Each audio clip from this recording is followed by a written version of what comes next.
Welcome to juliemangotv. My name is Robin Bourne. Today I am joined by Sosiessia Nixon, who is the writer and director of award-winning Jamaican short film Fear. I'm also joined by the executive producer, Horain Henry. So Fear follows the afternoon of a man, John, who struggles with some crippling mental health issues that keep him pretty isolated in his apartment. An innocent mistake by a child, his neighbor Danny, leads to a surprising outcome. So, first of all, welcome again, Horain and Sosessia. Good Thank you. morning. So, we're just going to jump straight into it. Sosessia, I read that your inspiration for your other film, Your Day Is Tomorrow, came from a real experience that you had dreaming about your grandmother's passing before it happened.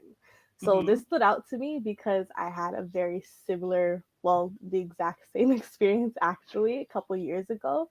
Was hmm fear also rooted in some of your personal experiences as well? Definitely. Okay, so let's talk about it. All right. So I've always been a writer. I've always loved writing, but my husband is always saying, you're a director. You write like a director. But I was like, no, I'm not a director. I can't direct. I don't know what to do. I have no idea what what I'm going to tell people to do or tell you to do. So he says, you should try directing. And I was like, nope, I'm not going to do it. But then I realized it was the fear that started to cripple my potential. And I said, you know what? I think the only way I'm going to get over this fear is to write a short script that I can direct. And that was how fear came about. Okay, I actually like that because I watched it a couple of times. So John's clearly working on something. Is he a scholar, a writer, a doctor? Me and my sister were trying to figure out what he was.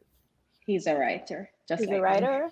Okay, Yes. yes, that makes a lot of sense now hearing Yes. the background behind it because you can tell that it's something keeping him from finishing and completing his project. Okay. hmm So we also do kind of get the idea that he is struggling from something illness wise because he does reach for his pills at one point. Can we explain that a little bit? Well, actually, in the opening scene, you will see a photograph with him and his son holding that dinosaur. So Mm-hmm. he lost his son.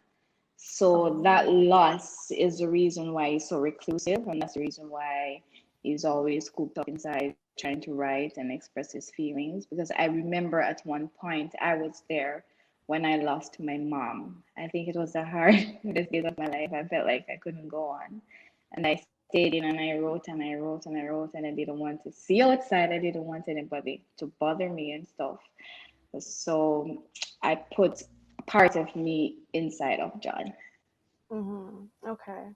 And then so his relationship with Danny is Yeah. even more complex now that we know Yes, that.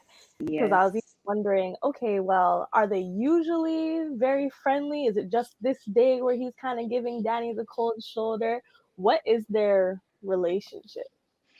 Well, they're neighbors, Hmm. and Danny basically has this thing with his son where they used to play outside.